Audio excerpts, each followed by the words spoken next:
We have all the board members back. So I would like to welcome everybody this evening. I better check if we're going to be recording. You're ready for us? Good. So, perfect. Welcome. We did start our meeting at 6 o'clock. We are now back in the open portion of our meeting. And I want to begin by asking for approval of the minutes from our November meeting. So moved. Second. Anybody need any questions or clarification on any of the minutes? If not, all in favor say aye. Aye. Next, I need approval of the agenda. Do we have any changes? No changes. Approval as presented.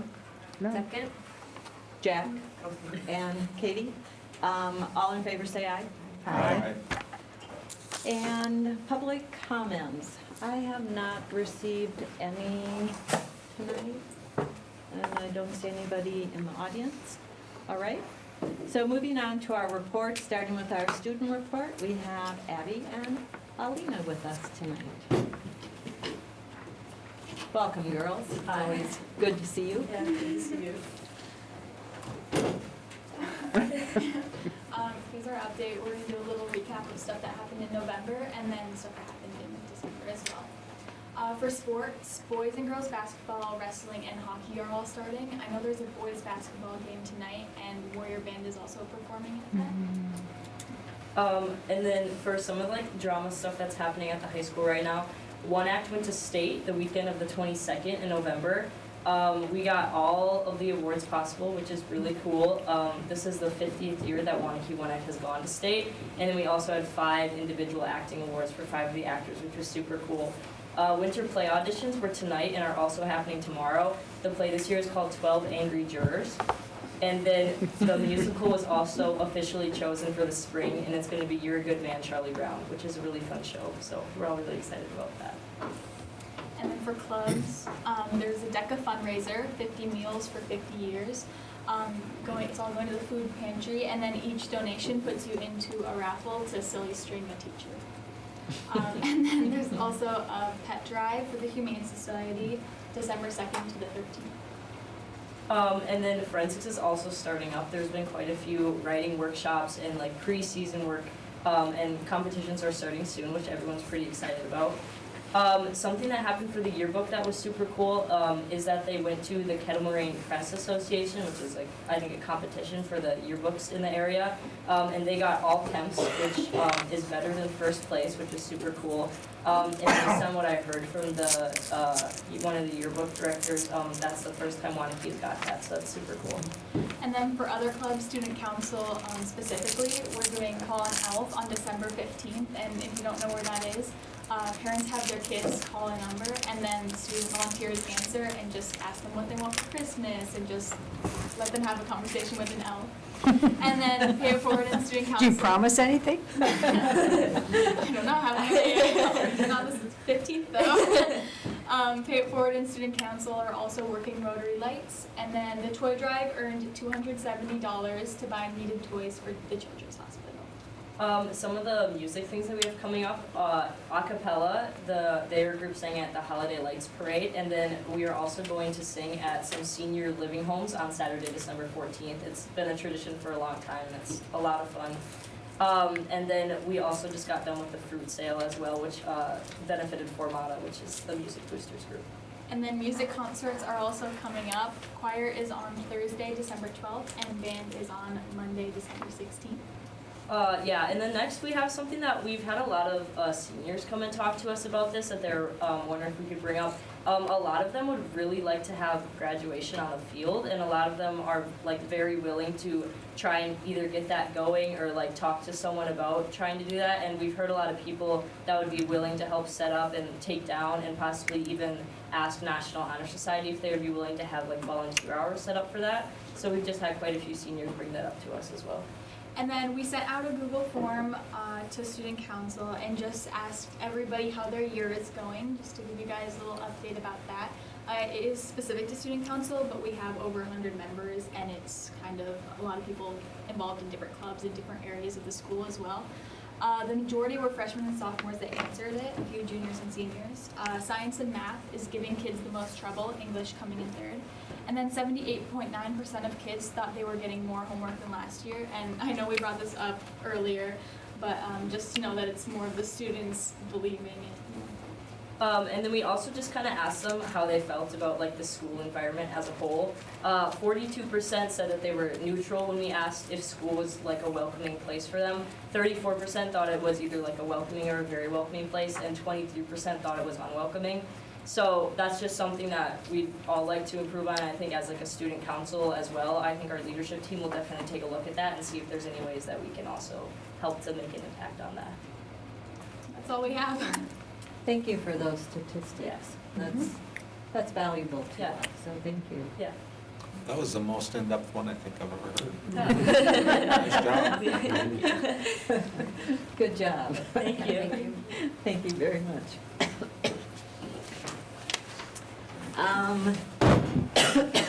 Next is our teacher update, and we have Bethany and Tammy Tierney, right? That's correct. Welcome.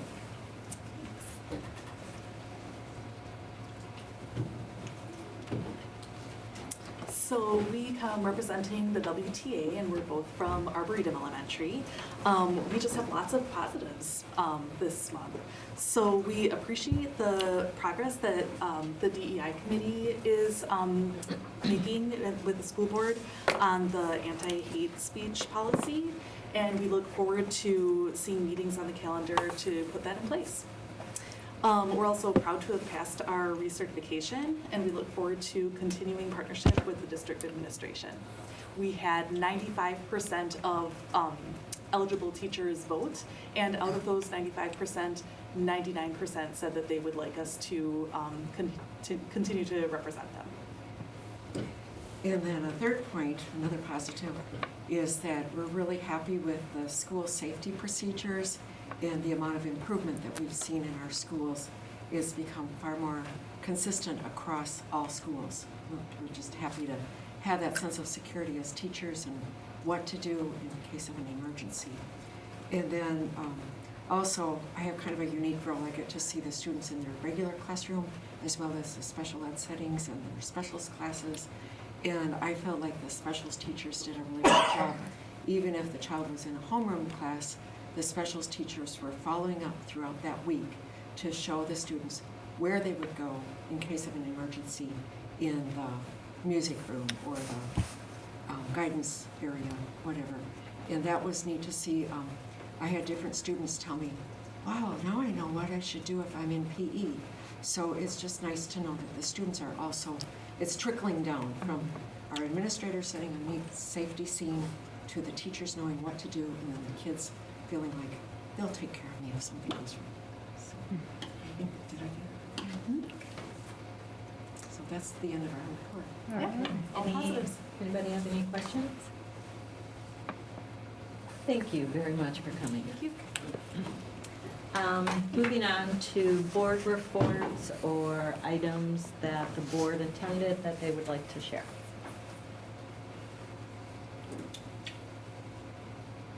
Anything this month? All right, so an update on the spring board election. So we mentioned last month, and this is mostly for the public, that there are 3 seats that are up for re-election this year. Katie Dolzer, Village of Waunakee, Jack Heineman, Village of Waunakee, and Judy Engebretson, Town of Dane and Springfield. And maybe the 3 individuals could give a little update on their intent, if they're going to go through the election process or the non-candidacy process. Well, I'll go first because I turned in my non-candidacy papers. So I will not be representing Dane and Springfield, and I wanted to let people know that that seat is open. So if you're interested, I have learned a whole lot in the 6 years I've been on the board. We've gone through COVID and building 2 buildings and referendums, and then the huge challenge of getting a new superintendent. And so this is a whole learning curve, but I think it's a great experience for anybody that wants to do it. I just feel like we're terribly well supported by our administrative team. When we come to these meetings or have our committee meetings, everyone brings ideas and information for us as a board to kind of deliberate and make good decisions. So I think if you have any interest in serving our district, and especially keeping up the great education programs we have here, we're one of the top schools in Wisconsin, and I know our students, for everybody on the board, are our highest priority. So consider serving on the board. It's a great deal. And usually there's treats, so. But Judy, you're the person that brings them. Yeah, get a baker there.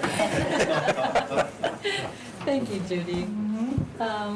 And I picked up paperwork and look forward to the opportunity to serve on the board for another 3 years, the next term, so. Thank you, Katie. I pulled out papers on Friday, and I look forward to going through the election and serving another 3 years. Perfect, thank you.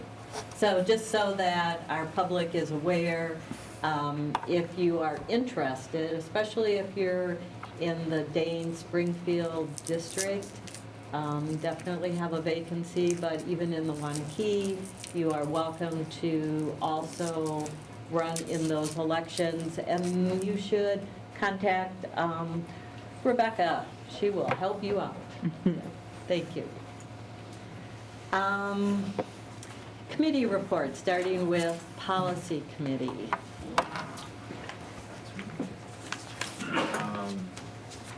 We have a number of policies that we're looking to bring to the full board for approval.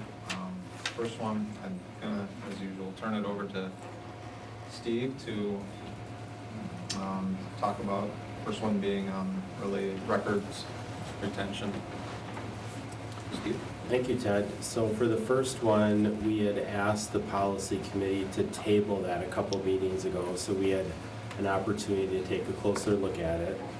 The background with this one is that the DPI retired the old records retention schedule and created a new one that was for basically educational records only, and recommended that public schools use the state's general record schedule for things like invoices or HR records or other records that are consistent between, let's say, public schools, universities, municipalities, etc.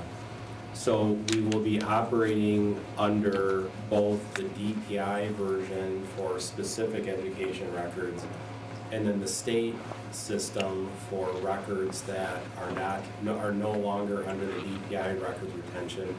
And then there's a crosswalk document which explains the connection between the two. We brought that forward to the policy committee for consideration, and the policy committee is bringing that forward for recommendation tonight. So that would be a change from our past practice to move away from the comprehensive, older DPI record retention schedule to a new approach that combines both the DPI system and the state's general record schedule. I make a motion that we accept these recommendations for this portion of the policy before we go on to the huge. I would second that. Can I just ask a question, Steve? Who keeps track of those dates? Like there's things you have to keep for 3 years, 5 years, 7 years. Whose responsibility is that? Yeah, that's a great question. We have operated in more of a decentralized manner. So as an example, in the business office, we would take, at the end of a fiscal year, we would take the invoices and records that need to be kept for 7 years. We put them into bankers' boxes, we document which number it is, and then we have a destroy by date on it. That would be 7 years out. And so all of the different departments across the district keep their departmental-based records. As an example, Rebecca keeps the board's records and documents, where where board materials like election materials would be, or referendum materials. The business office keeps ours, HR keeps theirs. So it's definitely more decentralized. Ultimately, at some point, I know John has wanted to have the conversation about more of an electronic record-keeping system. We just haven't really invested the time in that at this point, but it is best described as department-based as of right now. Thank you. Any other questions? Are these records kept on site, or do we have someplace? They're kept here at Buffalo Circle. We're in the process of moving them as a result of the remodeling this summer, but we do have a records room where we keep them in, and then typically once a year we'll shred the ones that cross it. And mostly, like the business office world, it's a 7-year retention schedule. You keep them for 7 years, then you shred them, and then after that point, if someone were to request the records, we do have our financial system, which goes back way further than 7 years, but the physical copy we would keep for 7 years. Does anybody audit this to make sure that it's happening? I mean, that's a really good question. I would say the audit of it would be if a member of the public requested something that we were not able to produce. So an example, if someone were to come in and ask for an invoice that was 4 years old, we should be able to provide it according to the records retention schedule. And we do have a list that would tell us what box number that is in. But I would say it's more our local procedures, and really members of the public who would come in to request something would have the right to say, according to your policy, you should have 4-year-old invoices, and we would be able to produce them.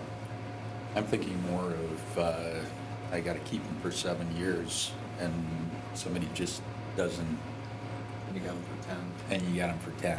You know, I guess, is there some spot checking that's going on, or, you know, just to validate that, you know, we're following our policy? Yeah, so we do have an annual process in the summer where we have the records taken out of the records room to the copy center, so they're shredded. So that's an annual process that we go through. And the majority of our boxes are pretty well documented with dates on there as far as when they could be destroyed, but we do once a year go through them and pull them out. So I think we would describe our process as a pretty good one and pretty thorough. Not to say that there hasn't been, you know, some things in the past that maybe, you know, were kept longer than the 7 years. I'm sure that's happened, but generally speaking, we try to cull the records out after the time frame identified in the schedule. What would be the harm if it was? You just have them. Yeah, no harm. Yeah. It's unnecessary. If someone wanted it, that when we realized we have it, we still wouldn't give it to them. You know, right? I can't think of a case that someone requested something that old that was beyond the records retention schedule. Maybe someone else on the administrative team can, but it doesn't, I can't think of a situation where that did come up. But to your point, Ted, it really wouldn't be an issue if something was kept a year or two longer. We would then hopefully catch it the following summer to be able to dispose of the records. Thank you, Steve. So there is a motion and a second on this group. Any other questions? All in favor say aye. Aye. Aye. Opposed say no. All right, then we come to the 800 series. So in the 800 series, we have the process that has been followed for throughout the policy review, where the school board association provides a document. That document does identify for the policy committee, as an example, if the recommendation is to go to a WASB sample policy, they include that. If their recommendation is to keep the policy that we have, they will note that. They also will note if they think improvements or changes need to be made by the policy. We did include that for your consideration. At the policy committee level, we did pull up that document. We worked through each of the policies that were included, discussed them with the committee. In the end, the committee is recommending, thank you, Rebecca. Rebecca's bringing up the screen what that format looks like. The committee did recommend moving these forward. I just want to note that this is not all of the 800s. This is a partial review of the 800s. The School Board Association will be continuing that work to complete the policy review, and so the policy committee does still have a few more meetings that we need to go through to finish this review, but all of the ones that you do see on the screen that Rebecca pulled up were reviewed with the committee following the format that you're familiar with as board members. We'd be happy to answer any questions that board members might have, depending on which policy you might have a question on. A different administrator might need to come up and help answer that, but generally speaking, we worked through all of them with the policy committee, and they were forwarded for your consideration tonight. I think you note in one of them, there's a repeal on one, the last one, the seating at public events. I think that we talked about a bit in there. Like, we didn't feel that we should be the arbiters of, or we shouldn't have administration like policing that. But time not spent on that, so it's being recommended. So, any questions on any particular ones that you want more details on? If not, I would take a motion for all of the 800 that are in the board book. Second? And if there's no questions, all in favor say aye. Aye. Opposed, say no. Thank you, and thank you for continuing that work with the policies. Thanks, Steve. Moving on to the DEI committee. The DEI committee began with a review of the 3-year plan that the board had approved, then spent a significant amount of time on the latest draft of the anti-hate speech policy. It has been tabled to the next DEI meeting, where we plan to review some reformatting revisions to make it more consistent with existing policies, and to review how it fits in with our current policy structure.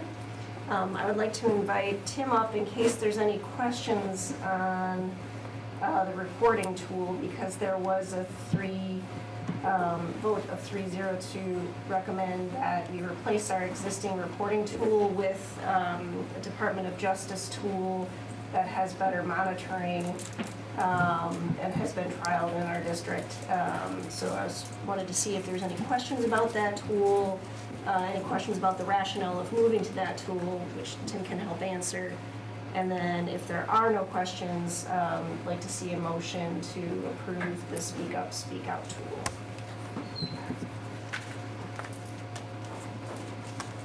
So one thing I want to be, and thank you for that, Ron. One thing I want to be clear, the decision to implement the SUSO tool was not from the jump a desire to replace our reporting tool. As we were engaged in our comprehensive review of safety procedures, which, you know, we've heard some positives about, and I really think we're making great progress there.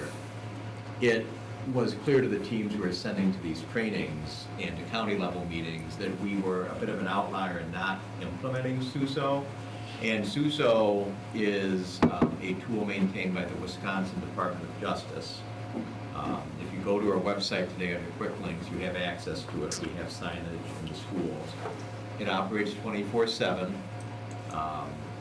When something comes in, it's immediately assessed by the center staff. And if they deem it of high urgency, they'll actually immediately contact local law enforcement, in addition to contacting us. There's no way we can replicate those capabilities. That was a missing set of capabilities. We're better today for implementing SUSO.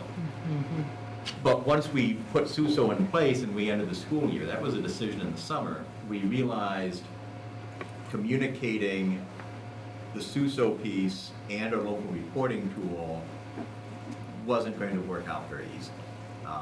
And if you go to the quick link section of the district website, we still have both up today, because our local reporting tool was something that we had stakeholder involvement in, you authorize as a board. We don't just pull things off that have been authorized for the board without going through a process. but it's unwieldy to implement too. So we want our focus to be, how do we educate, in particular our students, but other stakeholders to use the state SUSO tool to do the kinds of things we're getting out of the reporting tool. That's really what's going on here, and we're going to work very hard at that, and we're confident we'll be successful. But in order to do justice to the SUSO tool, I have to say it gives us things that we could not, as an independent school district, do for ourselves, that we really need to do in order to do our best to maintain a safe environment. So I'd be looking for a motion for a. Motion to approve. Second. All in favor, say aye. Aye. Thank you. And thank you, Tim. You might as well stay. We May have as well stay up curriculum. because it's great. Let me get my Curriculum notes next. first. Don't run away.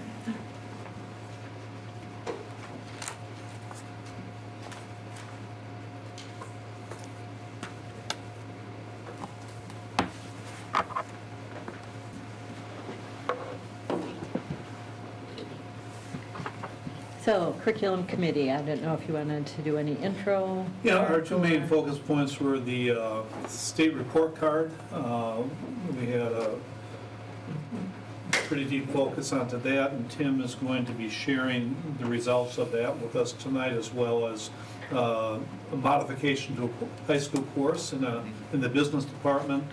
With regard to the state report card, I certainly want to take a moment to congratulate our schools for the performance that they achieved. Our administrators, our staff worked very hard to keep pushing for greater achievement levels, and I think the public, as they see this report, are going to see that Waunakee ranks at the top of Dane County and very well in the state of Wisconsin. So, Tim, if you'd like to give us some of the details, that'd be great.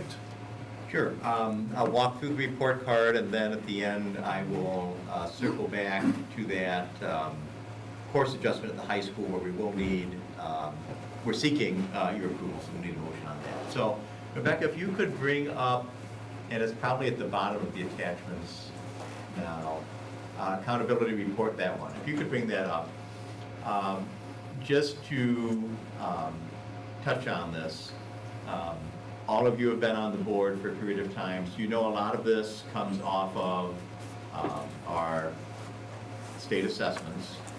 Do you want to give me the mouse? That might be the easiest thing. Thank you very much.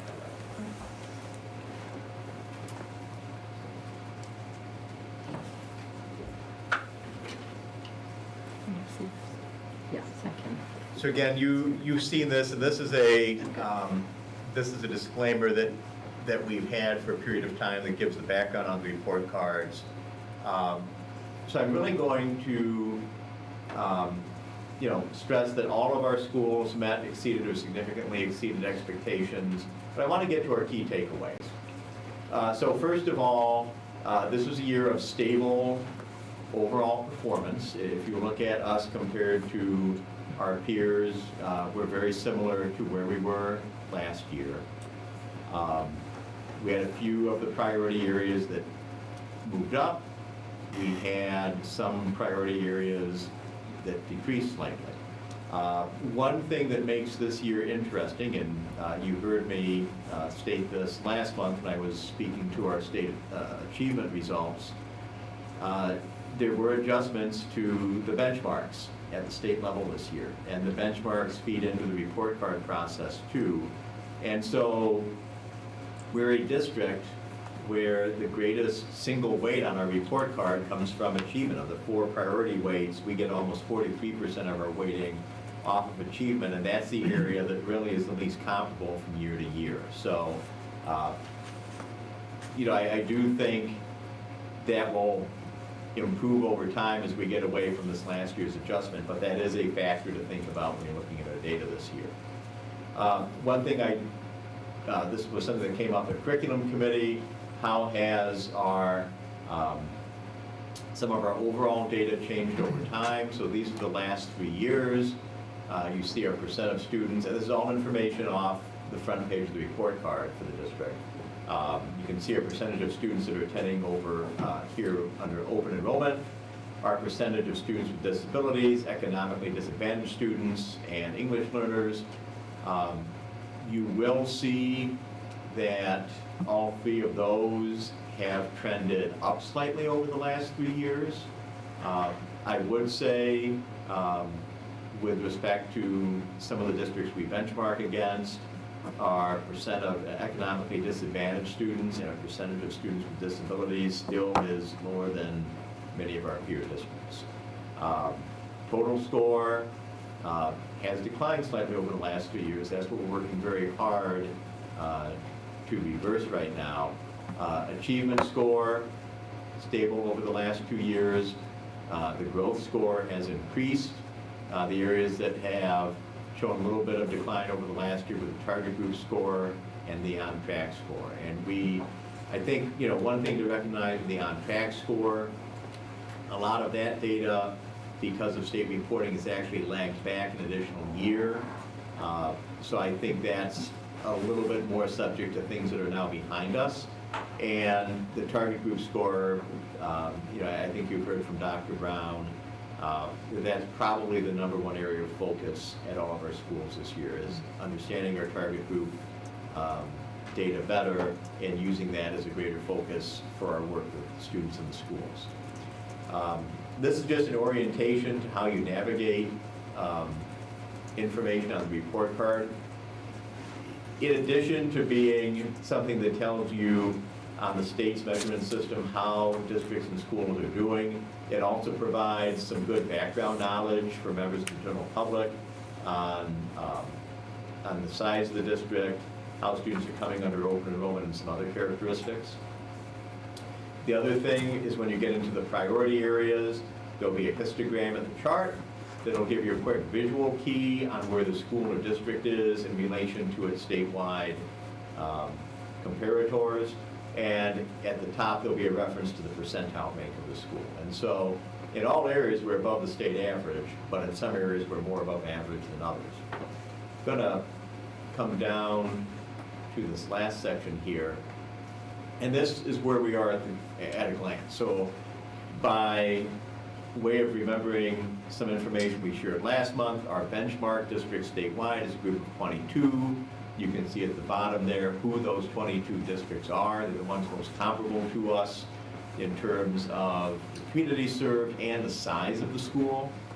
And what you can see is that our overall performance and our achievement performance, and actually our target group and growth performance, are really squarely in the middle for the group. The on-track's a little lower, and again, we would have to kind of unpack that bit by bit. I would say compared to some of our comparators, chronic absenteeism hit us a little harder a few years ago. That is on the right track now, but that still shows up in our report card data. When we break this down in greater detail, you can see our schools at a glance. And again, what you will see here is that achievement's generally high, the on-track is generally high. Where we see things more mixed, and this is really the focus for our improvement efforts, is in growth on the state's value-added formula and in the target group performance. And I will say the greatest component that rolls up to the overall target group number is the growth number, not for the school as a whole, but for the target group. So growth factors in both lanes there. Jack? What is the target group? That's a great question, and I want the public to know that I did not pay Jack to ask questions. I probably should. I should have touched on that, Jack. So the target group is the lowest 25% of students from the prior year's state assessment. So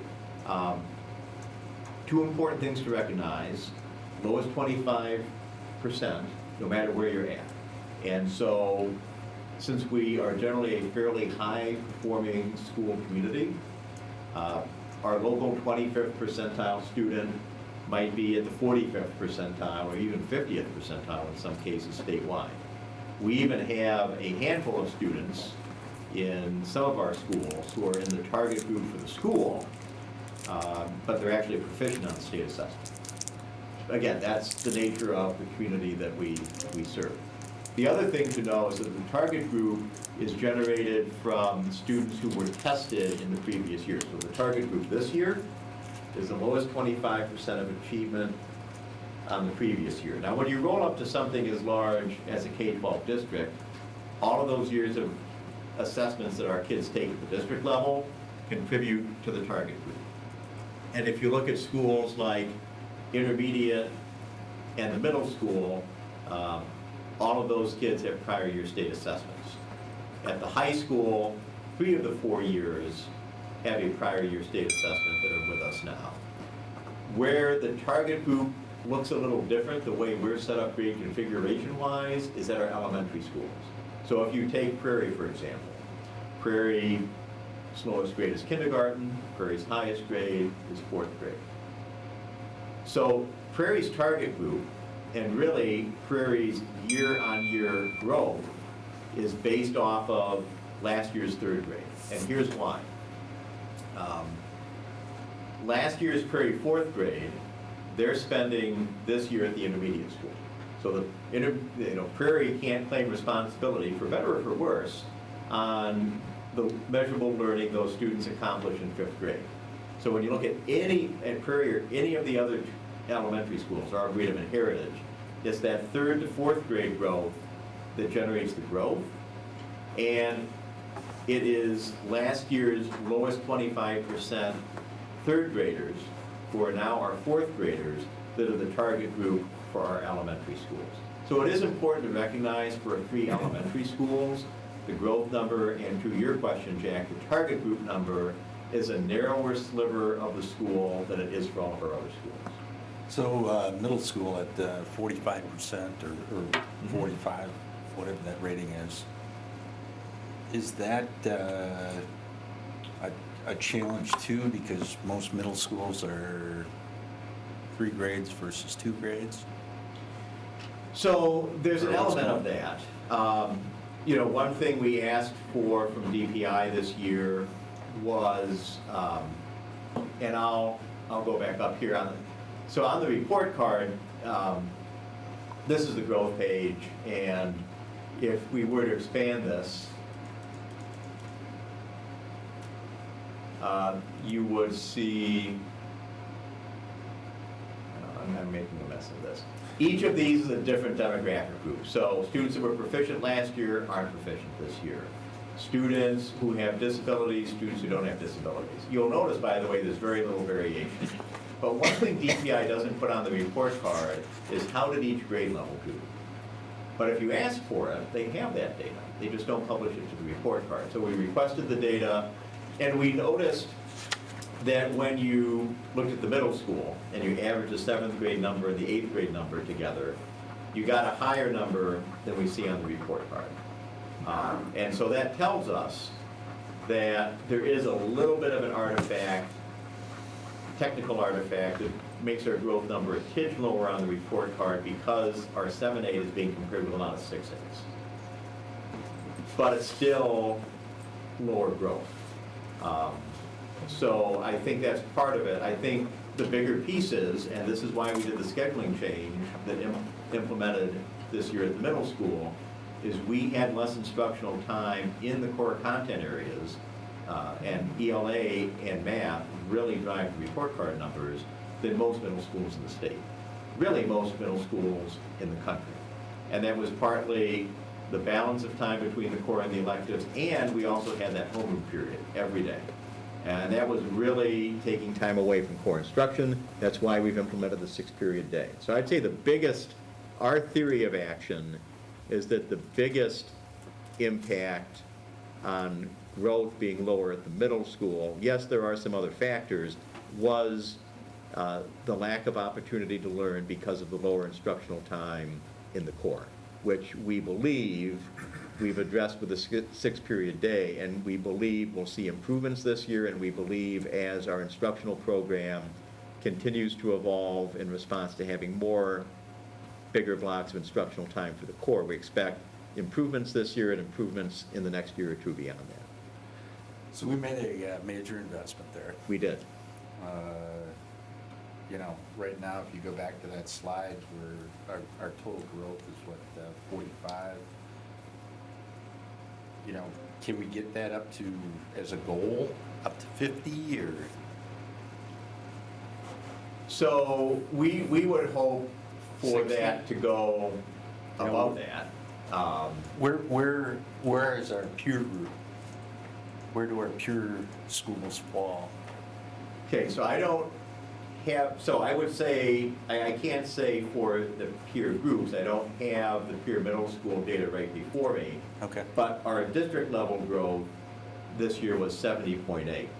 So 3 districts that we track because they consistently do score higher in our peer group than we do are Cedarburg, Muskego, Norway, and Whitefish Bay. And actually, if you were to go into the tool that we were talking about earlier, the benchmarking tool, or you were to go into the Hanover tool, the most similar district to us in many respects is Muskego, Norway. But there are others that are close. And so of Cedarburg, Muskego, Norway, and Whitefish Bay, our growth on the report card this year for the district as a whole was 70.8. Would you enlarge that just a little bit? Very good. Thanks. So this 70.8, which by the way, is the highest in our 3-year series. Cedarburg's district growth was 86. Muskego, Norway's was 72.7, closer to us, but still higher. And Whitefish Bay was 96.4. So those are the leaders overall. Muskego is closer to us in the growth area, but those indicate what's possible. And if you give me time, I can circulate after the meeting kind of some of our middle school compliments. Fine. But I mean, what you would really like to see would be getting our growth more into the 70s. And again, there are districts in our peer group that get their growth into the 80s or even the 90s. Mark? So, Tim, correct me if I'm wrong. So, the achievement scores are 3-year average, correct? It's a weighted 3-year average, Right. but it's a 3-year Now, average. does that hold true for the target scores as well, and the growth, or is the growth year to year? So the growth is year to year, but it will take your last 3 years of growth and weight the current. So again, year it's, most they're heavily. also weighted. They're all weighted 3-year averages, Okay. yes. Thank you. Okay, so, again, this is how we compare within the county and also within our benchmark group. These are the schools, we talked about that. The district detail, this is a little tinier. This breaks this out. I'm not gonna go tinier because we lose this. So, again, this shows you on some of the smaller areas kind of where we are at. And again, achievement tends to be our strong suit. It's the growth area, and especially I want to highlight the target group growth area here, which is 15 out of 16 in Dane County and 15 out of 22 for our benchmark group. That really stands out as a lower piece. So we're in a situation where our achievement for our target group is relatively strong, but the growth for the target group is weak. And that's why we are really focusing on looking at our target group students as part of our multi-tier progress reports. One thing I will say, it doesn't count towards the calculation, and we don't have it in the slide deck. At the end of the high school page and at the end of the district page, you do see data on the percentage of students participating in AP courses or dual credit courses, like our Madison College courses, which we'll talk about in a moment, our industry credentials and our workplace learning experiences. When you look at the dual emphasis, which is a long-term dual emphasis in our district because it's a long-term community emphasis of emphasizing really strong career prep and really strong college prep. There are a very, very limited number of students, of districts that have the types of participation rates in AP, dual credit, industry credentials, and work-based experiences. So, again, that doesn't calculate towards the score, but in terms of long-term outcomes, that's a really positive characteristic. Any more questions on the report card for now? Well, in terms of the growth, I think it's fair to say too that our focus isn't just at the target group. I think that to get that growth number to go up, we also have to be looking at the kids who are highly above proficient, but maybe not as high as it could be. Yes. And so we're looking at not just one segment of our students, but trying to get the growth up for all of our students, correct? That's absolutely correct, Mark. I highlight the growth of the target group just because when we look at the data overall, that target group growth stands out as relatively lower compared to some of the other measurables. We also believe, and again, I want to be very clear, we're focusing much more heavily this year on our target group population. But we believe the strategies that will grow our learners who need more support will have broadly positive impacts on a lot of students. Now, certainly you do have students that do need much more significant challenge to meet their growth. That's what, in part, why we have Pathways as a program in the district. But we do believe the high quality differentiation, kind of knowing who your students are and differentiating your instruction to meet the needs of different groups in your classroom, those strategies that work for kids who need additional support will also tend to benefit, if properly done, students who need additional challenge. Thank you, Tim. So I mentioned dual credit, and one of the challenges with dual credit is you have a dance partner. The dual credit's coming from a different institution. And the two main partnerships we have are UW-Oshkosh and Madison College, and they're both great post-secondary partners. But when they make changes to the courses that our local course is tied to, we either need to move our local practice, or we need to wait a year and catch up, in which case students aren't going to get that post-secondary credit. So we became aware this fall, a little later than you would normally see course change requests coming in, that if you could go back and pull up the Microsoft Office for Business Applications piece. Thank you very much, Rebecca. This is something Michelle McGlynn, our School to Career Coordinator, brought forward. And we had 2 semester courses that we were tied to on a dual credit basis that were combined into a longer course, a new applications course.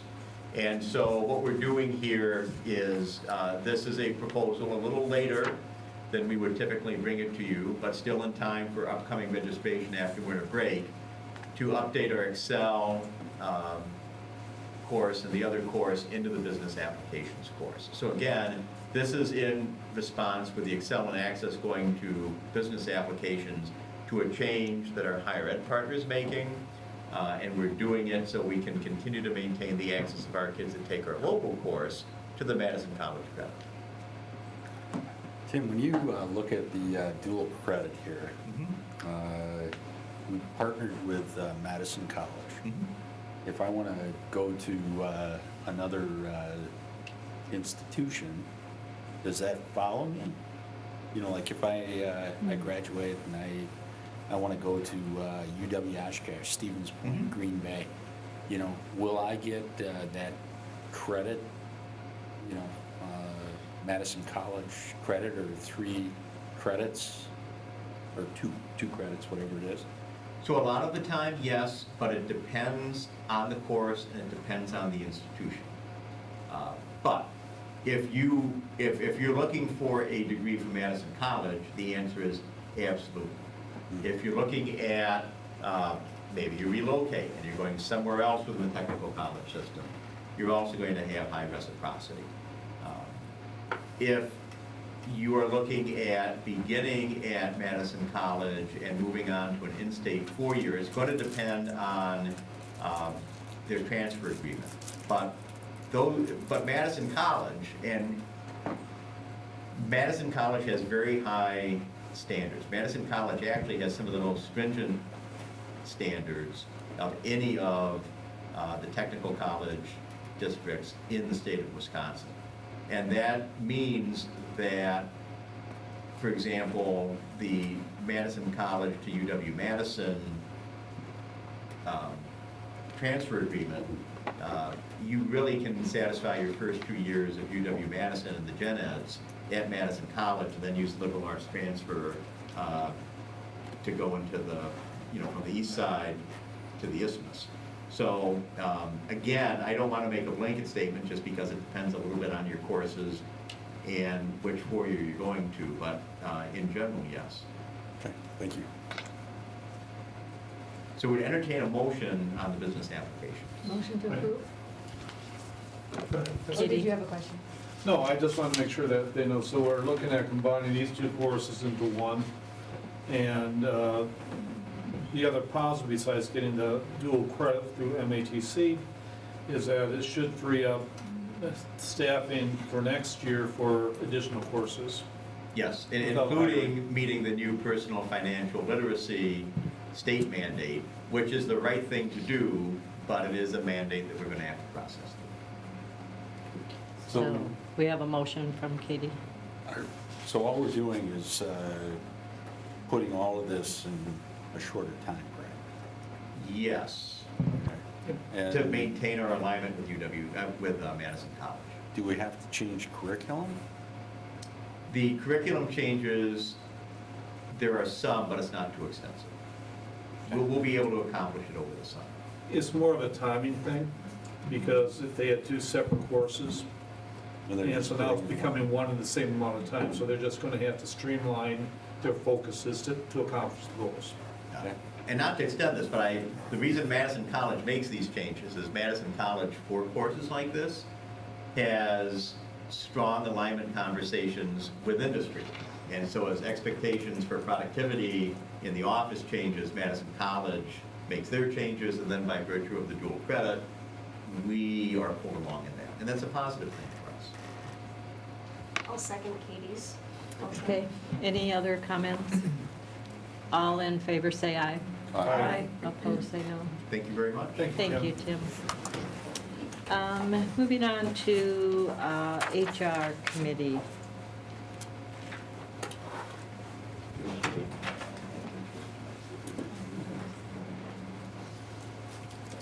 There's just one item for the board's consideration, which the HR committee reviewed, and it did advance on a 3-0 vote. We have interest in adding additional provider hours at the clinic from mid-December through the end of April to permit more appointments.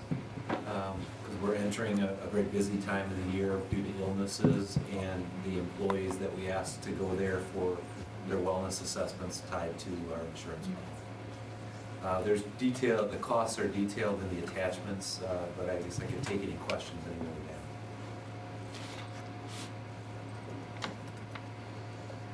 have. Motion to approve? Second? Any other concerns that you want to bring Well, forth? just for the sake of the public, I think it's important to note that the rate of return is twice the amount of what the cost would be to do this, basically.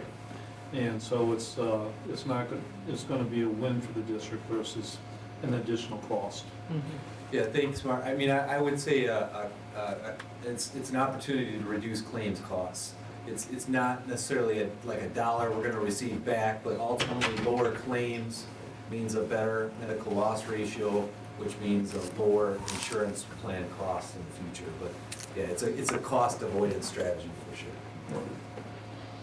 Okay, so we have a motion on the table and a second to approve the extended hours. All in favor say aye. Aye. Opposed say no. Thank you. Moving on to co-curricular committee. So we had our meeting last week, and Nick provided us with a report on the successes and achievements of our student athletes and coaches. There's a lot of things to celebrate for our fall sports. But what we'll need tonight is they're asking for approval of 2 clubs. So one is the pickleball club, and then another one is MSAN club that I think Tiffany's here to talk about too. So I don't know which one we want. Could I ask a question about the MSAN? They're requesting that it's starting to be a paid advisor. Yes. Isn't that out of whack with what we usually do? It is. So you're going to talk to them? Yeah, I can speak to Okay. that. So we have, you'll remember last year when we approved Best Buddies, as that we also did the same thing. We talked about, Randy talked about at that time, the difference between the district wanting to initiate something versus a student bringing it forward and needing 10 peers to create a group and finding their own advisor in those pieces. So we just patterned this similarly after the Best Buddies organization that we approved last year. We did agree in the co-curricular meeting to take the first year out of my federal grant, so it's coming out of federal grant dollars around our DEI work rather than out of the general fund. So that is something that we agreed on at that previous meeting that I attended. So. Thank you.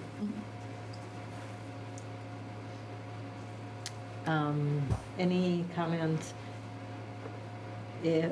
Any concerns about the pickleball? Because we could take the motion for both at the same time, if anybody. I have no problems with the pickleball, but I think, one of the things, I see a slippery slope here.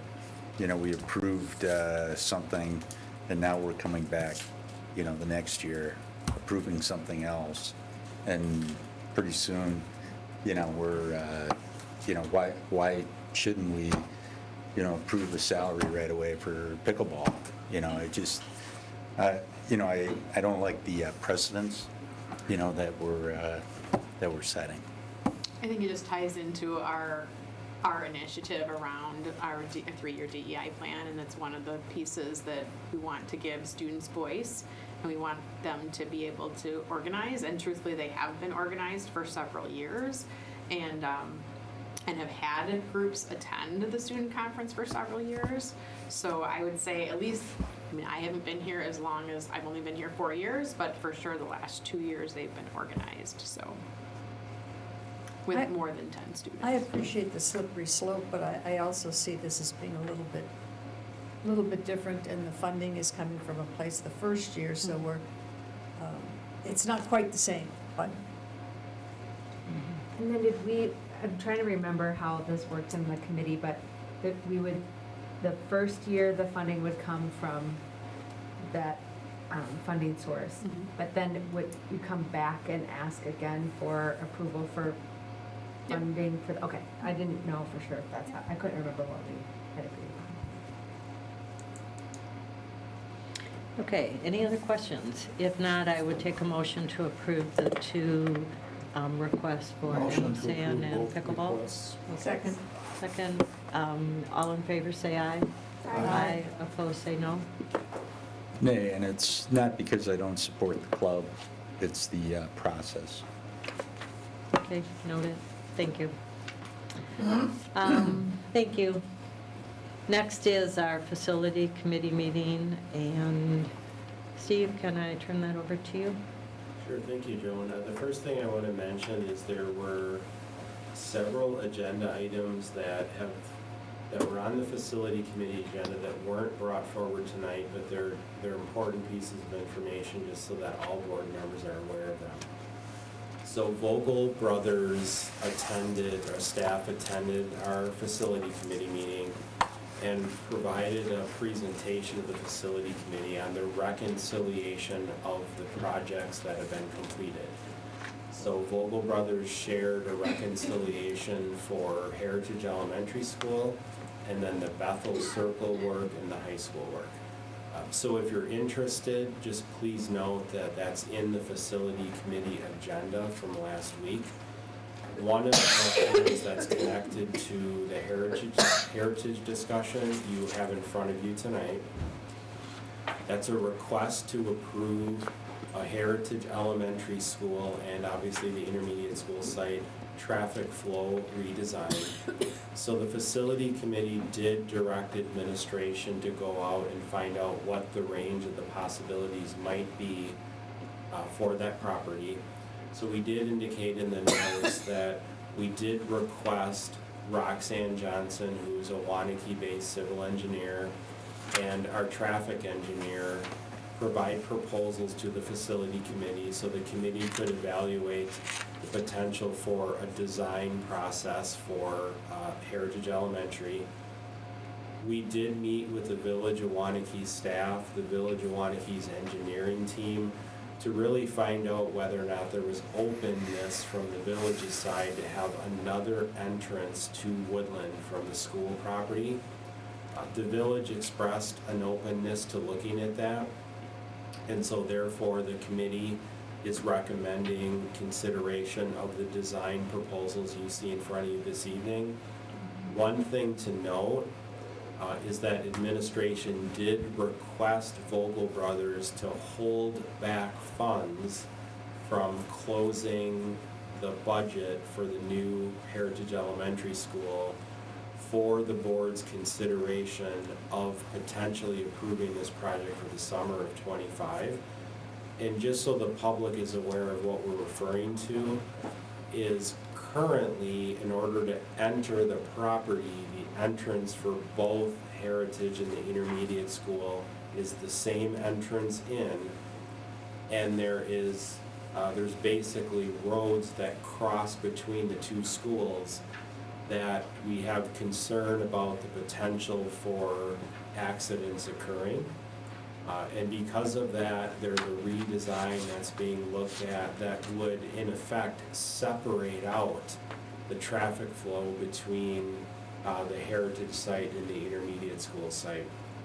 Approval of this proposal does not actually approve the project. It approves the design that would be brought back to the facility committee for consideration of the actual project. But what the committee's recommending for consideration tonight is the design work. And in the proposal from Roxanne Johnson, you start seeing the options that she's evaluating and looking to explore. The good news is that the village has expressed a willingness to work with us for this. And we do have some options that we can evaluate. Ultimately, in the end, we want to see if we can present to the facility committee an option that would be a safer option long-term for the operation of the traffic on that site. So I'd be happy to answer any questions that any board members have about this topic. I guess after driving through that area, it just makes sense to separate this out. And I think we had the discussion at the facility meeting just to improve traffic flow. So I really support this. I'd just like to express a little disappointment that we're doing this now versus a year and a half ago. I do recall there was some concern about a shared single road entrance to both schools, and at the time the board was assured that that would not be a problem. And it's just disappointing that there wasn't greater vision at the beginning of the project. I anticipate this isn't going to be an inexpensive fix.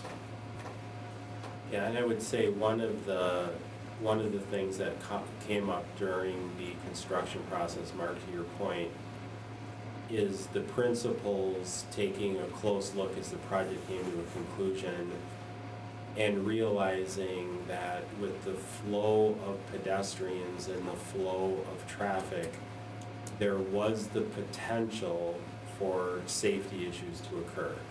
Dr. Brown did approve shortly after arriving some additional safety enhancements, which definitely improved the situation.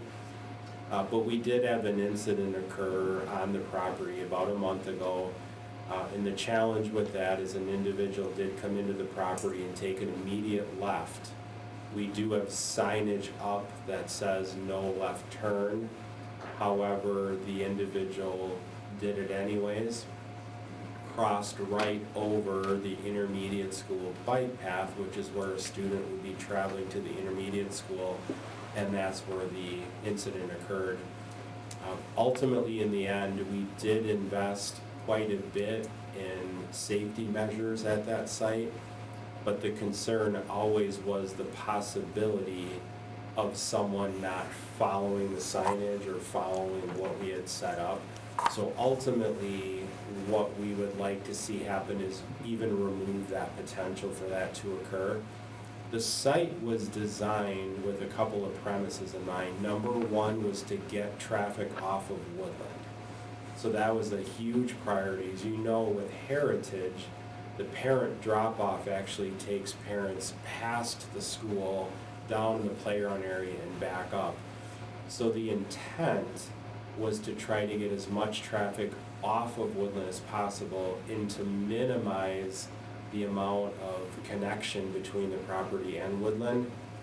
But as we got further along in the process, we did realize that that potential existed, and the redesign will be brought forward to the committee with the complete intent of just separation, to make sure that someone can't come in and go left and intersect with students that are basically biking or walking to school. But right now, yes, that potential is there, even though we put up numerous signs, even though we have invested in some improvements at the entryway. Unfortunately, based on a decision that someone might make and take an immediate left at a couple of different spots without looking, the potential is there for a safety issue. So will there be any plan to totally separate access to Heritage from the intermediate entry? The reason I ask, I mean, just last week with the cold snap, I was doing some transportation of family members, and I was amazed coming out how many people were ignoring the directional flow coming from Heritage back into the intermediate, and vice versa. And so will there actually be an inability to access Heritage from the intermediate entry, or is that still going to be there because it's already in? All of that is part of the evaluation process Okay. from the engineers and the traffic engineers. We have shared with them that our goal is complete separation. And we've had parents ask us, now that we put the barricades up, what are they supposed to do? We've asked them to exit the property if they've got students that are both Heritage and intermediate school, and come back and do the proper entrance for an intermediate school student, because that was the original intent. So now that we put up a couple of barricades to avoid people turning a hard left right away, we're asking them to actually exit the property when they're done dropping off their Heritage school student and then come back in to the intermediate. But that's absolutely something that's going to be looked at, because the goal is to avoid the potential for that cross traffic and then the students basically walking or biking to school. Thank you. You mentioned initially the concern about congestion on Woodland. Yeah. Does this now potentially increase that congestion? Absolutely, and that's why we went down to the village to talk to them about what even would be possible.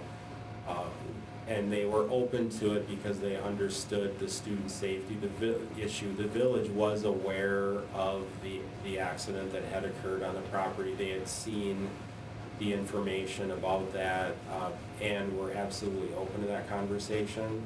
So it will create a second entry onto Woodland. It will result in the potential for some additional traffic pooling, because there would be two locations where you could go left or come out and go right, which is what with the original concern with the design was trying to avoid that. But ultimately, in the end, we're all coming to the conclusion that the potential concerns of, let's say, drivers not following the signage on the property overrides the concerns about Woodland Drive. And I think one of the things that you can do is put like a gate or something in there so that you can close it off during certain hours. You know, there's different things that you could probably do. Okay, so if there are no other questions, I would take a motion to approve the continued study of that traffic flow redesign. Motion to approve as presented. Second? Any other questions? All in favor, say aye. Aye. Opposed, say no. Thank you. And we just have capital projects here? Thank you, Joan. I do want to mention, if you look at the notes, at the facility committee level, the committee did ask the administration for more information between the facility committee meeting and tonight regarding one of the projects on the list, and that's a lighting project at the field house. John is here, and John was working with Nick to gather some additional information for the committee for your consideration tonight. So I'll just turn it over to Nick. I know you're aware of the project and have been involved in discussing this topic with both the FIAD department and the coaches. Yep, and then as far as I'm aware, there's kind of a discussion on who would be using this. It would be FIAD, would be coaches. We checked with FIAD teachers. They want access to all the lights during their classes. That's not something they wanted to be able to tweak and turn off pieces and bits of. And then it sounded like even more so some of the previous coaches had wanted the ability to, almost like if you're at a show in the PAC, dim the lights in the crowd or turn down the lights in the crowd so the spotlight, if you will, is on the court or playing surface.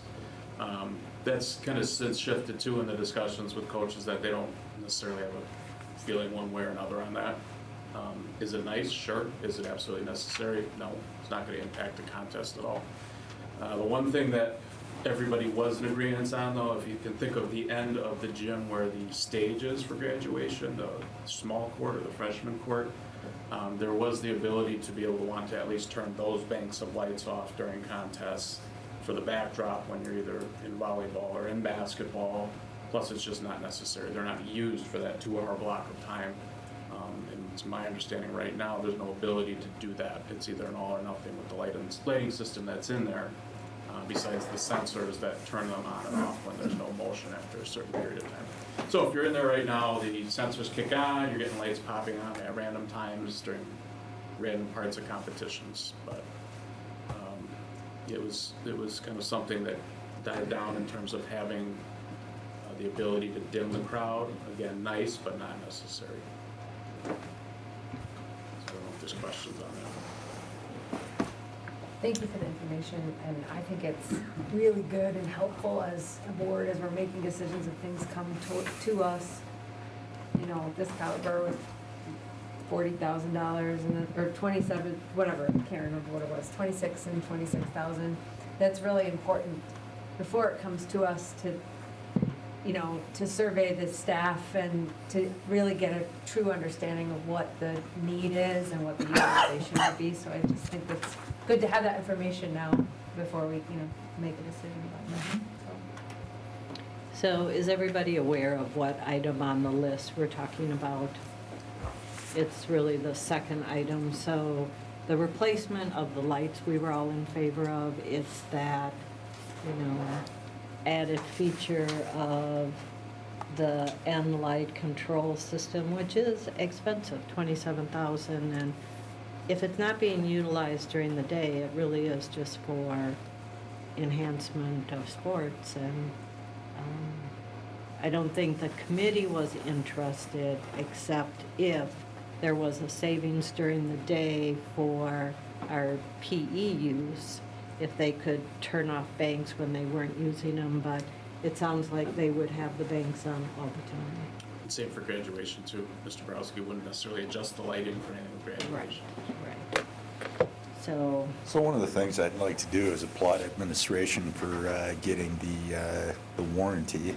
You know, the reason that we pushed this off was for the warranty And thank you, to John and Steve and everybody else that was involved in that to make sure, that we got the appropriate response. So I think that was positive. We got 80 new lights that are going to be replaced under warranty. So I would make a motion to accept this, less the I can't read. The control system, the 27.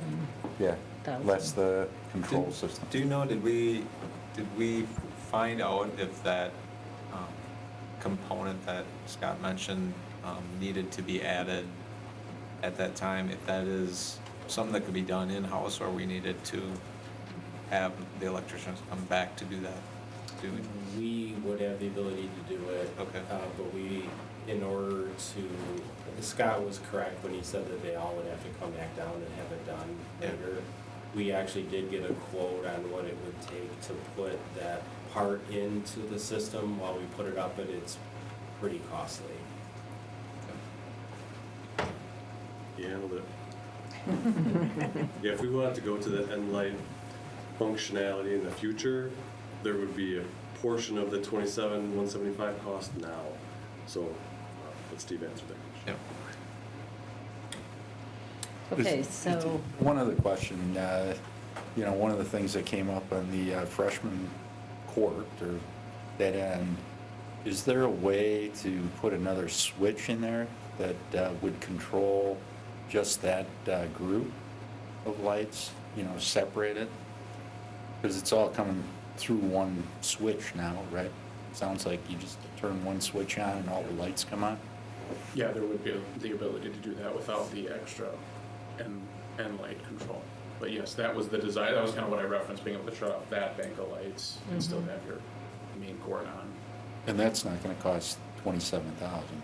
Right, no, it's our understanding that the switching that would be in place without the end light would be able to do those different areas. Maybe not per light, obviously, but Right. in areas. Different areas. But you can focus on that area, they can turn that area off. Correct, and it sounds like that used to be the ability in the old lighting system, however many years ago that existed, so they'd just be putting it back to that setting, essentially.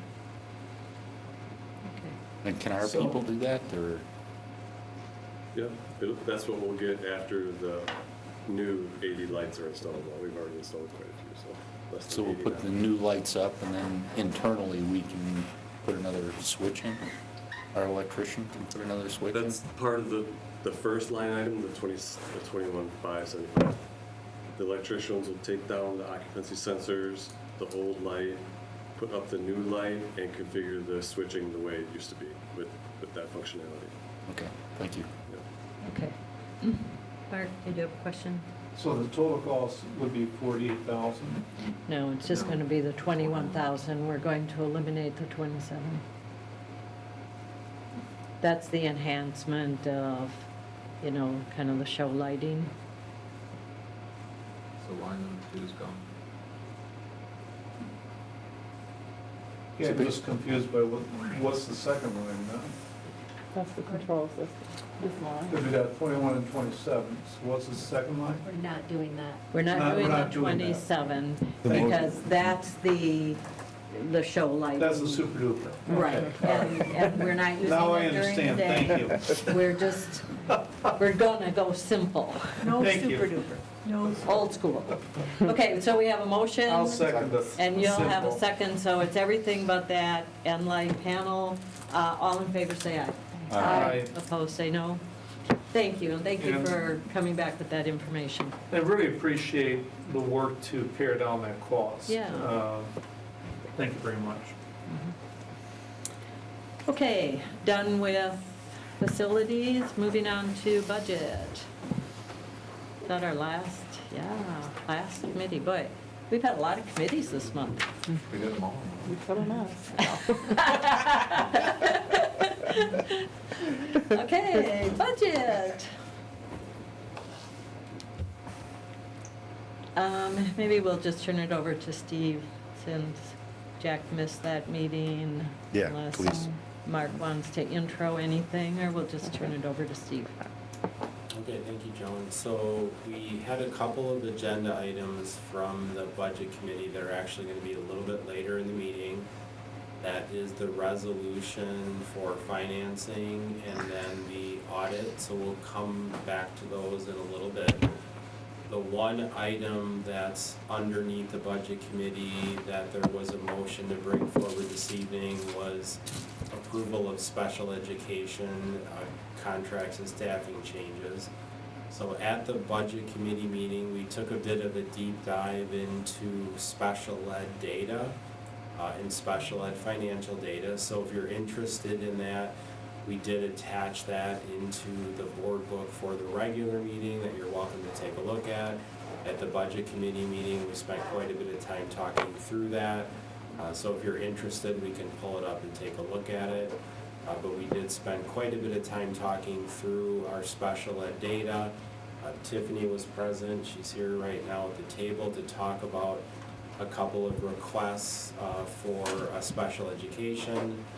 The budget committee did review those requests after Tiffany presented them, did bring them forward for consideration this evening on a 3-0 motion. Tiffany's certainly available to answer any questions that you may have about any of the 3 items that were discussed with the committee, or Tiffany, if you had anything you wanted to add. I don't think I had, no, like you said, we kind of went into the special education data and kind of set the stage for this discussion, so. So if there are no questions, I would take a motion to approve the 2 contracts that Tiffany is requesting. So moved? Second. Any comments? All in favor say aye. Aye. Opposed say no. Thank you, Tiffany, and thank you, Steve. Moving on to administrative reports, starting with that resolution of borrowing that you talked about, Steve. So at the last 2 budget committee meetings, Ally and I shared information regarding the November 22 $175 million referendum and the financial plan that has continued to evolve from that referendum. One of the things I wanted to share tonight, Rebecca, if you wouldn't mind opening the very last attachment.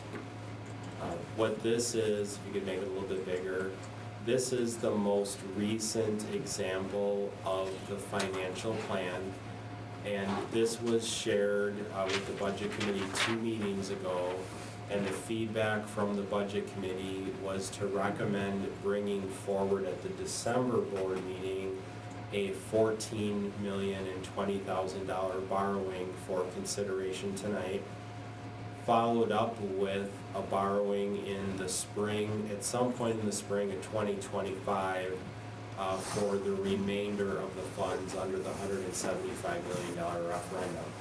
So one thing to note about the $14 million column that's on the screen right now, there was an estimated interest rate when this was shared with the budget committee. And tonight we're going to talk about what the actual interest rate was. So there was a bid that took place today for that $14 million. Rebecca, if you wouldn't mind jumping back out to the main agenda, please. And if you could bring up the first attachment. And so just to share with board members, Ally did put that in today. So if you had looked at your board packet over the weekend, this was not in there because the sale took place today. Rebecca, if you could scroll through a few more pages, I just want to get to the main. So right, one back, please. So this slide shows the results of the bidding process. You can see it was very competitive.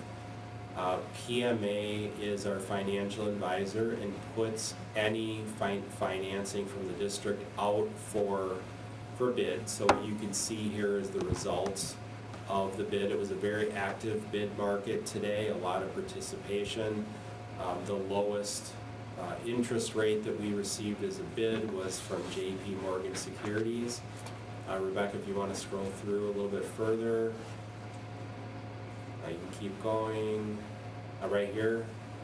And so to sum it up, the key terms, this was a $14,020,000 borrowing. It was aligned with the $175 million capital referendum approved by the public in November of '22. Our goal would be to complete the sale by the end of December. You can see that the principal would go out to 2043 and 2044. First interest payment would be due next April 1st. The credit rating, I just want to point out that the district's credit rating remained the same as it did through our previous borrowings. You can see the final interest rate from today's bidding was 4.07%.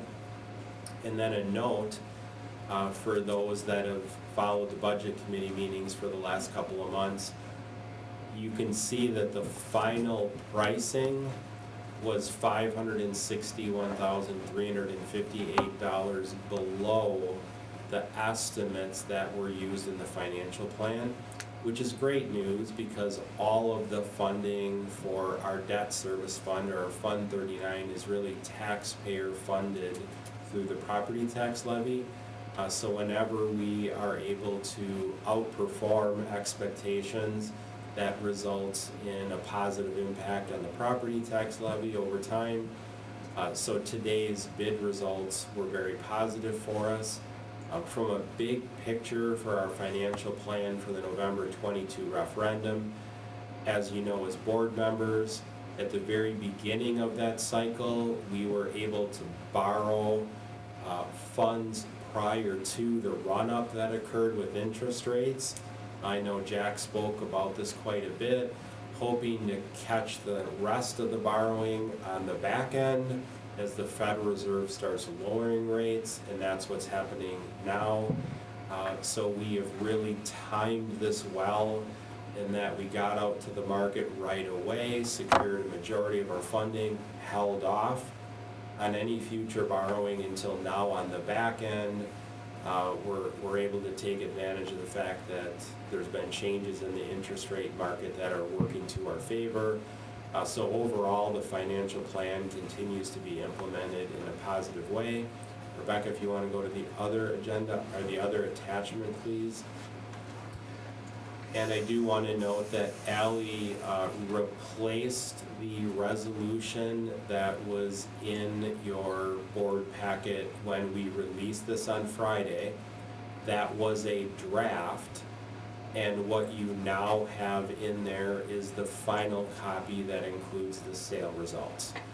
So just a slight change from what was originally put in the board packet on Friday, because we obviously didn't have the sale results. Now we do, so Ally swapped that out. So now we have the final version of that. As you know, as board members, there are some signatures that we need to try to track down as well. But at this point, we would be seeking board approval of the resolution. We would be asking for a roll call vote, so all board members' votes can be recorded, so we can properly document that on all of our borrowing paperwork. But at this time, I'd be happy to answer any questions that any board members have about the borrowing or where we are overall with our process regarding the November 22 referendum.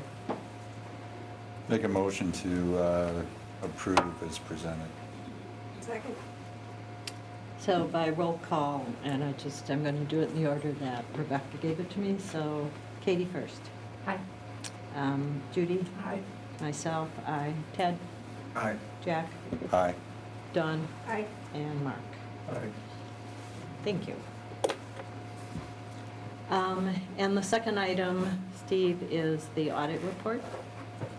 So thank you, Joan. So we did include the final version of our 23-24 audit, but we also wanted to include some additional information in there that we want to make sure all board members are aware of, because it's very positive news. every 2 years, we are required to have an actuarial firm conduct a thorough analysis of our post-employment benefit liabilities. We wanted to point out that the district's net post-employment liabilities decreased in just 2 years from 5.6 million to 3.3 million. That reduction has occurred primarily due to the handbook change for our teacher compensation system, as well as our changing demographics and our increase in our assets in Fund 73. But I wanted to point out that Brian led an effort to engage with our teachers to come up with a teacher compensation system that we could fund on an annual basis. If you recall, prior to that change, we were banking significant amounts of what we call teacher points, and we were not funding them on an annual basis. So we were accruing a liability at retirement that just kept growing and growing. As a result of that, a significant amount of time was spent to make changes, collaboratively changes to the compensation system moving forward from the time it was changed, where points are funded in the year that they're earned, and we do not have partial advancement on the salary system like we did for a number of years. What that means is we are no longer accruing large numbers of teacher points for a later date. We're funding them now. So that's a positive change. And you can see in just 2 years the impact that that has made on our liabilities. So that other post-employment benefit liability feeds into our audit, so it's an important part of our audit process. We just wanted to call your attention to that because that's a real positive. That change that was made was a real significant change, and it's just worth noting the success of that change. The audit report in and of itself aligns with the numbers that you've seen previously as a board. Just to call your attention to the fact that there's always a management letter. We just like to remind you that's really a letter from the audit firm that you hired to you as board members, basically sharing with you whether there were things like disagreements with management. There's sections on that. There's a section on internal controls. Did they find any internal controls? Were there any material issues that they wanted to call your attention to? So I always just note that that letter's in there. Again, it's not a letter to us, it's a letter to you about what they saw during the process. And so it's important just to be aware that that's provided to you during this time frame.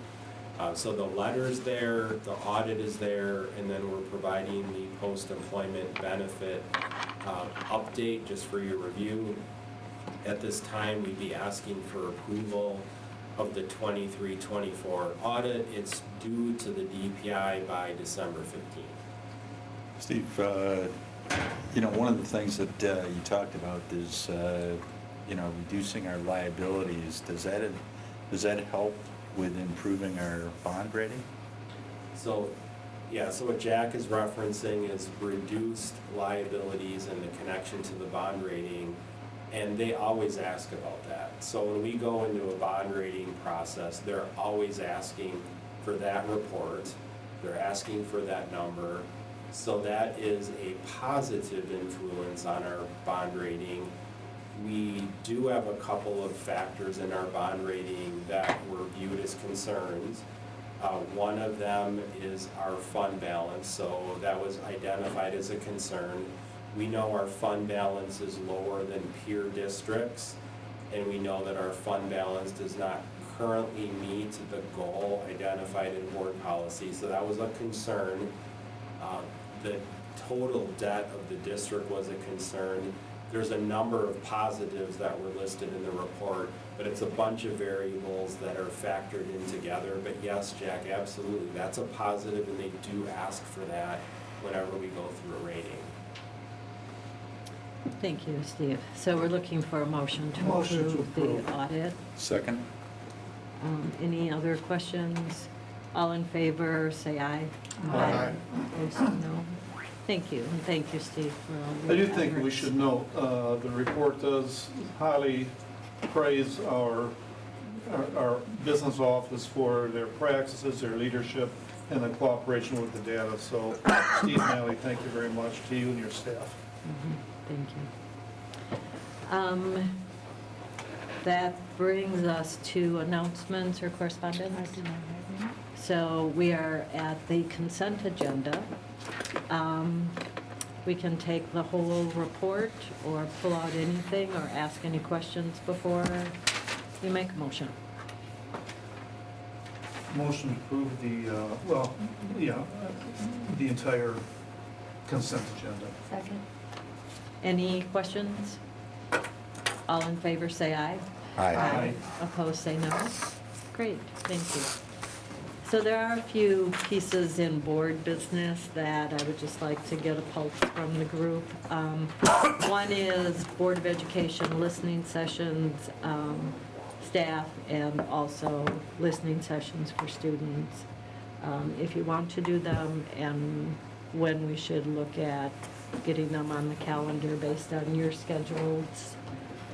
Let's do staff first. Do we want to do them? Has there been any feedback from the staff for yay or nay? I always get very positive feedback for doing them.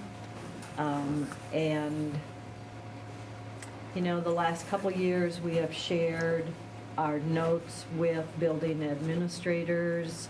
There have been a few that have called me in to get some clarification on things. I think it's good for them to see what we're hearing, because that's where change can happen. But to your point, I think the staff really does appreciate it. Yeah, I apologize if I'm a little confused. I thought we had already agreed to go from 2 to 1. And that Yes. we were gonna do one of them sometime after the second semester began. And that's where I was aiming at. I just wanted to be sure everybody was in that game plan and that people were available. If we start scheduling them like that last week in January, after the second semester starts, and use as much of February as we need to, but kind of bunch them in that timeframe. When had we approached advisors last year to understand which student groups would be interested in having board members participate in the listening session? Was that January of last year, or? Tim kind of does that legwork for us. Again, so you got the staff, so let's focus on the student listening sessions. So is the staff one per, a date for each building? Yes, one per building. Would there ever be consideration to do one staff listening session at one time, perhaps like in Bethel? Would that be something that the board would consider, or would be? Or even combining elementary in one. I think that's a challenge for the teachers to get there. It would certainly decrease attendance. I'm not opposed to it, I just know that if we make it difficult for them, it's difficult. Yeah. So, you know, if we want to do them, meeting them where they're at, I think is the right thing to do. And with 2 or 3 of us going at one time, we're not all going to, Right. so that helps. I did like last year having some prepared topics and then also having a designated note taker and doing a better job of closing the loop of this is what we heard. Yeah. This is what we're doing with this information. And we did send all of our notes back to the WTA leadership so they could filter it through their membership as well as our building people. I agree. I think we attempted to kind of close the loop. And again, you know, the things we hear are not always things that are on our table at that moment, but that background information serves us, you know, usually in the future. So let's set up one per building, similar to we've done in the past. So, students. Do we want to do student listening sessions? I was thinking that it's really great that Dr. Brown has been meeting with I love the that. student groups, and I think that's really productive, and I don't necessarily know if it's necessary for the board to be meeting with the student groups. I mean, obviously, if they really want to, and there's like a desire and a need, but You know, maybe we could bounce off of Judy's comment where we set up, you know, maybe 3 different times board members will be available before school, lunch, after school, and let any student, not it, you know, sometimes we target these groups, but we have students who aren't involved in the groups, and I think that is definitely a way to tackle that. Instead of contact time or something. Would it be possible to, if we're gonna do that, to target at least one of the WIN sessions? Because that's when we typically Yeah. would meet. That would be nice. And it provides an opportunity for kids who can't meet after school. What is the WIN session? For contact time. Their Oh, contact time. contact time. That's when we would normally meet Right. with them. And I'm looking at Tim, is that a possibility, do you think? I think so. I mean, there've been times we've tried that kind of open invitation drop-in in the past, and I think, you know, the point that has been made around the table that, you know, it's important to engage different groups, but administratively, you know, we have some wonderful things going on that way. But what about the student who wants to share something with you that isn't tied into a group? Great opportunity. I like the idea that Dr. Brown is seeing a lot of the groups, and so we would pick up the kids who aren't part of the group. And if we could schedule like one win time, or what is your opinion, Tim, on what part of the day we could kind of scoop in some kids?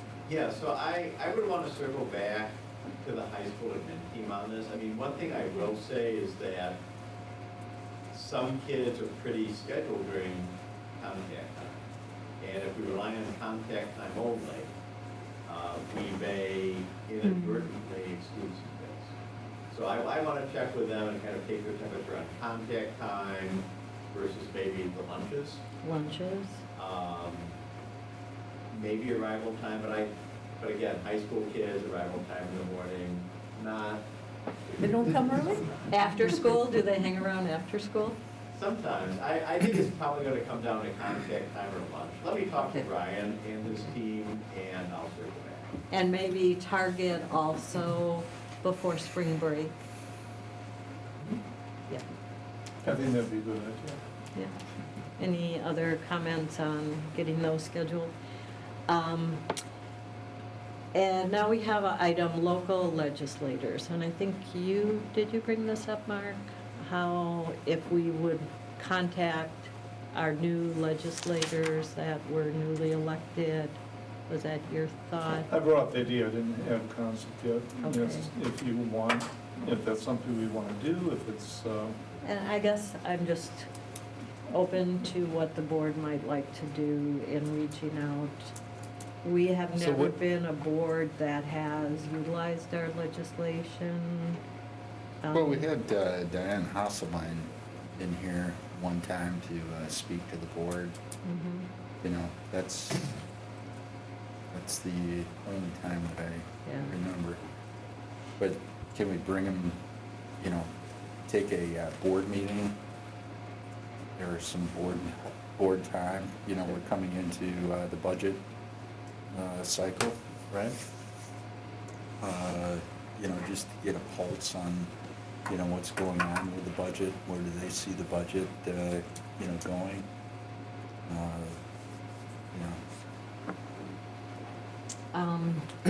Is that an interest that people have? Try to bring them in, maybe start with a budget meeting, and, you Yeah, know, just get a pulse on, because that's the biggest thing that that is we're the looking. biggest thing is funding. From the state, what is their perception on where the budget's going? It gives us a better opportunity to do some planning. And, maybe it's our representative and senator, coming in, we can give them, a period of time. So we're thinking just at the state level? That's We my have village, suggestion. county, and state, all of whom are budgeting. The state is what most affects us. The federal and the local budgets don't have a big effect on what we can do. So for budgeting, I would say stick with the state. Well, I know some districts have done, they've tried to have like a morning coffee with their representatives to, kind of make it more of a, not a formalized, but a meet and greet and maybe share ideas. Well, I think early on, when we were first on board, prior to that, they had, all the legislature, all the locals and state and federal people had an evening, right? I think that's what they did, before I think we were on the board, where we all got together, just to meet the different people, and that kind of fell apart, I think. Yeah. Because we tried to kind of reinstitute that, and it just never happened. So what would be our objective? Just to introduce ourselves so that they would have a contact if they ever need a question about, effects on school for their legislation. I guess I think we need to have kind of a mission if we organize something like this. Yeah, in order for them to come. Yeah. Because they're busy people, what's the purpose? Yeah, and maybe we want to think about it, they don't take office until after our next meeting, and, maybe we want to, we've never done much with our legislators, but maybe it's time that we step out there and we let them know who we are and the effects that their decisions are having on us. So, why don't we bring provide this an back? opportunity for them to have a personal contact, not just general info. Absolutely. And even if it's just a beginning introduction, them sharing what they envision for the budget and how can we get their support for our needs. I think you want to keep it simple, but I actually like the idea of morning coffee or, something informal, and anybody can show up. Rebecca can post it. And anyway, why don't you... in the meantime, I can look to see how many different state representatives represent Waunakee School District and That would bring be that to great. the next meeting. Perfect. So let's just kind of keep that in our heads and bring that back next month. So with that, convention information, Rebecca, do you need to talk to anybody, or? If anyone's still planning on going and haven't given me that information yet, I'd appreciate it as soon as possible. The deadline for the early is the 15th? The 15th, but I needed to... Yeah, so don't wait till the 15th. Do not wait till... Help her out. Okay, thank you. What's the weather going to be like? It's always cold. SD. Very cool. Cold. Okay, so we have a few meetings already scheduled. We have budget on the 7th at 7:30, facility on the 8th at 7:30, curriculum on the 29th at 3 o'clock, prior to our whole curriculum presentation, correct? No, No. that's in February. Oh, that's in February. But we are meeting that night too. Yes. Okay, but this is January. So do we need anything besides budget, facility, curriculum? To go back through the modified. But that's gonna be later in January, so we'll schedule that after the holiday. After the holiday. Okay. All right, so I think we're done. So I need a motion to adjourn. Motion to adjourn. All in favor, say aye. Aye. Thank you. Thank you very much.